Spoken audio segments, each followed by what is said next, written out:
nggak tahu kenapa gue lagi ngobrol, nggak tahu kenapa tiba-tiba langsung ada kayak ngerasa tuh ada yang gas, dan gue langsung gimana sih, gelap gitu, pandangan gue gelap, gue nangis, nggak tahu kenapa. Terus tiba-tiba kayak ada yang ngucur ya kan. Assalamualaikum teman-teman, kenalin gue Fitri. Gue mau bagi pengalaman gue memakai 2 gigi tiruan sekaligus. Kok bisa? Ya bisa dong, itu gara-gara kena bola. Nah, bola apaan ya bisa sampai patah ya kan. Jadi gini guys, gue itu ikut olahraga hoki ruangan atau hoki indoor. Jadi hoki ruangan atau hoki indoor itu semacam olahraga yang menggunakan stick atau tongkat ya kan, dengan bolanya itu, bola besarnya itu seperti bola pasti dan beratnya itu seperti bola golf. Coba kalian bisa bayangin kan gimana nggak patah deh gigi gue, bisa kena kan. Kok bisa kena, ceritanya gimana?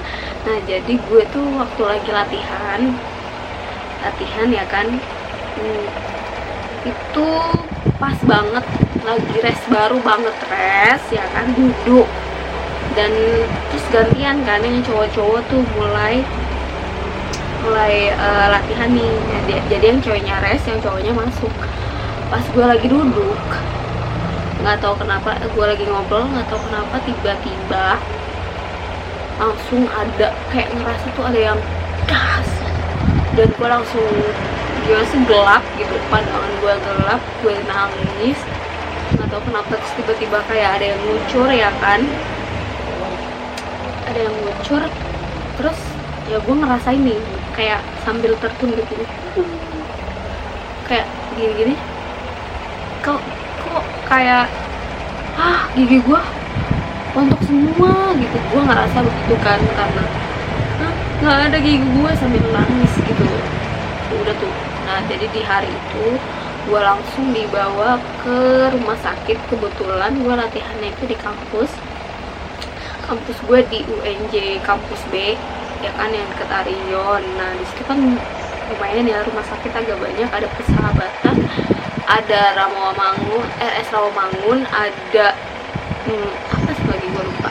Nah gue ke Persahabatan nggak bisa karena nggak ada dokternya kan, itu kan gigi ya. Terus ke rumah sakit yang satunya nggak bisa juga karena itu juga gigi kan nggak ada ya, harus ada janji. Terus pada akhirnya gue dibawa ke RS Rawamangun. Nah di situ gue langsung dibawa pakai kursi roda masuk ke ruang UGD dengan langsung dibaringin. Terus gue langsung dipakai oksigen dulu ya kan. Habis itu dikompres dah nih segini nih, muka gue dikompres sambil nangis. Ya udah. Terus karena dokter giginya malam tuh nggak ada kan, itu kejadiannya malam nggak ada. Akhirnya gue di ronsen, kayaknya sih mereka fokusnya ke bagian hidung gue deh, karena gue tuh kenanya dari sini.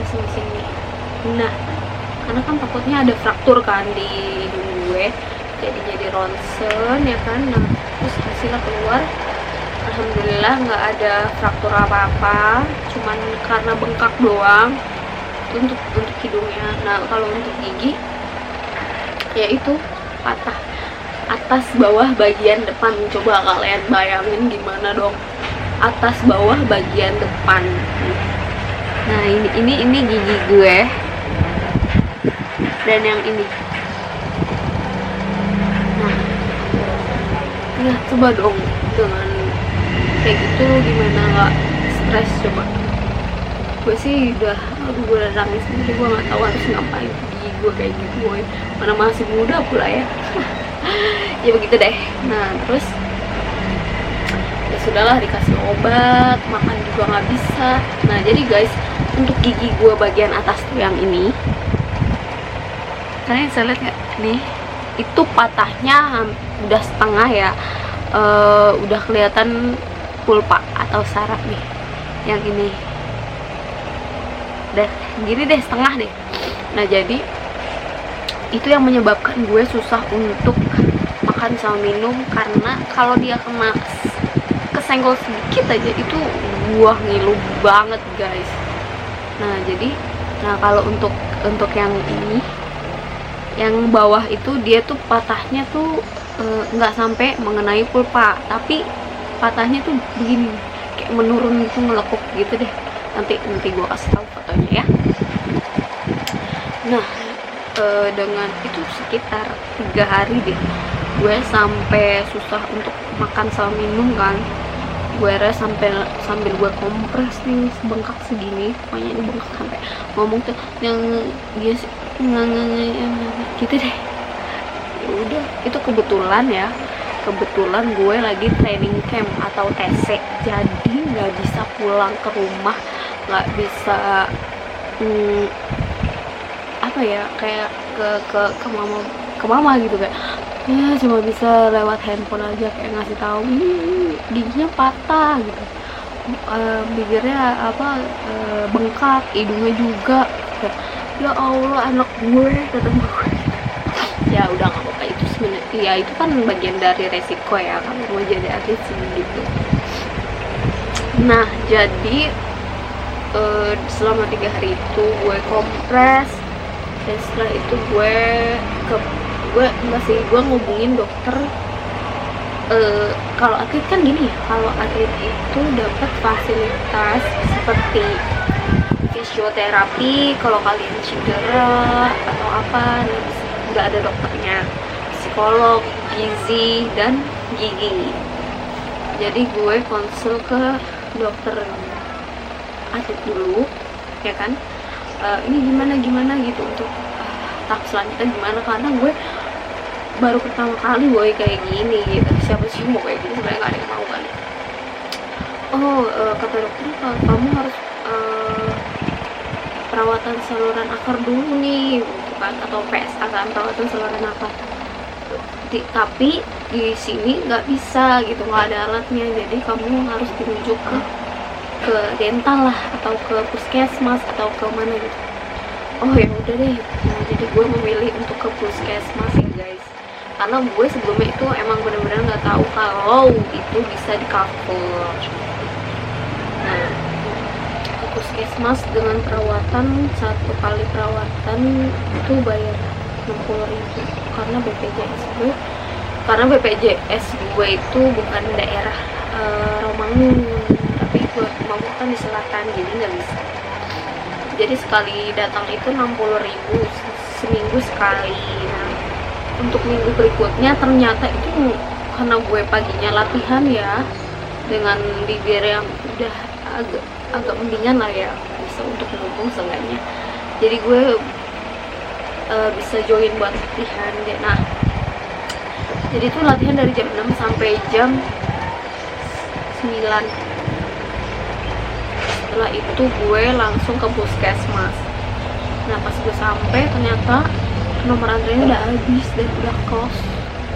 Sedih gak sih, udah nunggu seminggu tapi udah close. Nah jadi gue nggak perawatan lagi dong, makin lama lagi dong gue buat gigi gue merasakan gigi yang baru gitu. Nah yaudah akhirnya gue bilang lagi sama dokter atlet gue bahwa kalau di puskesmas itu jamnya antreannya tuh terbatas, dan itu laku banget dokter gigi di puskesmas. Jadinya gue nggak pernah dapet dengan selesai jam latihan gue jam segitu kan. Ya udah, terus gue coba searching dental yang murah ya kan, karena gue emang belum tahu kalau itu kayaknya bisa di cover kan. Ya udah akhirnya gue nemu salah satu dental yang ada di mana sih, Fatmawati deh situ. Gue perawatan aku. Nah pada akhirnya gue ke dental yang di Fatmawati dengan 2 kali pertemuan untuk perawatan saluran akar itu udah selesai. Nah jadi setelah itu gue dipasang ditambal sementara. Tambal sementara itu ditambal segini, sejajar sama gigi sebelah ya, sejajar sama gigi sebelah deh pokoknya tuh. Jadi itu sebentar. Nah setelah itu persiapan pemasangan pasak deh. Karena jadi gini guys, untuk kalian yang belum tahu, pasang gigi tiruan itu kalau giginya udah setengah, itu bukan giginya dicabut, tapi giginya tuh dirampingin gitu deh, jadinya runcing gitu kan, yang tadinya gini jadinya begini. Nah setelah itu kan butuh sanggahan dong. Nah jadi itu dipasanglah pasak. Nah jadi tuh di bolongan yang ini kan dia ada bolongannya ya, tempat sarafnya itu dipakein pasak. Kalian nanti bisa cek pasak kayak gini pasak. Nah itu ya kan, setelah itu dicetak, gigi kalian akan dicetak, dimasukin yang sampai gua aja sampai gitu loh, kayak sepenuh itu dimasukin sampai ujung sini coba, atas bawah. Nah itu jadinya sekitar seminggu. Untuk gigi tiruan itu jadi sekitar semingguan. Jadi selama 1 minggu gue menunggu, gue masih dipakein tambal sementara, jadi nggak bisa gue pakai untuk gigit yang keras atau apa gitu. Nah udah tuh, setelah seminggu pada akhirnya gigi tiruan gue jadi, ya kan, gigi yang atas, karena gue lebih fokus ke atas, karena yang bawah masih bisa ditambal kan. Nah giginya tuh yang atas. Nah ini udah jadi guys, masih kelihatan nggak sih? Ini yang ini. Nah itu ya udah dipasang, disinar kan. Nah jadi tapi menurut gue kayak ya ini gigi asli gue itu lebih tinggi dah ada gigi tiruan nanti kalau ini. Gitu deh, kayak gue ngeliatnya sih kayak aneh ya. Oke guys, sebagus-bagusnya gigi, masih bagusan gigi asli kalian, sekuat-kuatnya gigi, masih kuatan gigi asli kalian loh. Jadi kalian harus bener-bener jaga dan rawat banget ya. Ya gitu deh. Udah setelah pemasangan itu gue kayak ngerasa mungkin belum nyaman ya, karena kayak ada yang beda gitu. Jadi tuh kayak suka ngeraba belakang giginya itu kan kayak ada cantolan, terus sih kayak tuh nggak rata gitu loh, kayak ada sisaan yang begini untuk mencangkup belakang, untuk mencakup belakangnya gitu loh. Nah jadi ya udah dinikmatin aja. Untuk biayanya habis berapa kan? Untuk biaya ini nanti aku akan share ke kalian di sini ya. Sini. Seingat aku sih habisnya itu 4 jutaan lebih ya.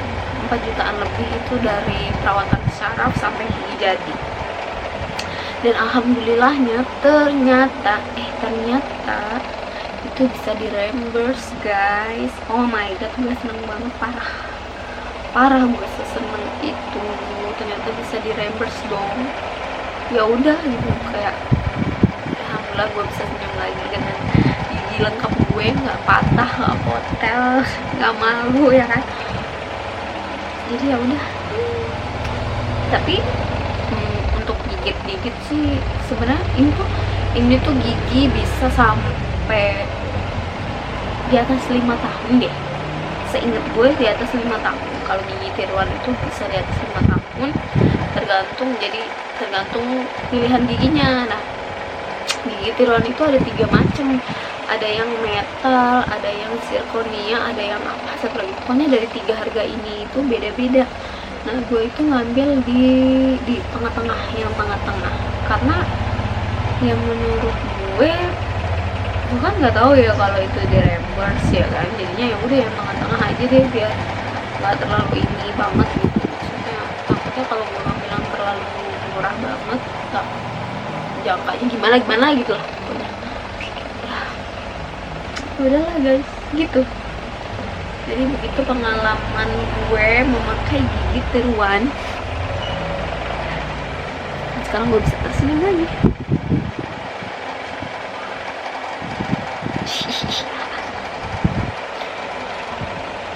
Gitu. Udah sih, itu aja. Mungkin bagi kalian yang mau pasang gigi tiruan, alangkah baiknya cari-cari dulu dan sesuaikan dengan budgetnya ya. Oke, terima kasih teman-teman semua. Jangan lupa kalian like, comment, dan subscribe channel aku ini ya. Dadah, see you. Sampai berjumpa di next video selanjutnya untuk gigi tiruan yang bawah.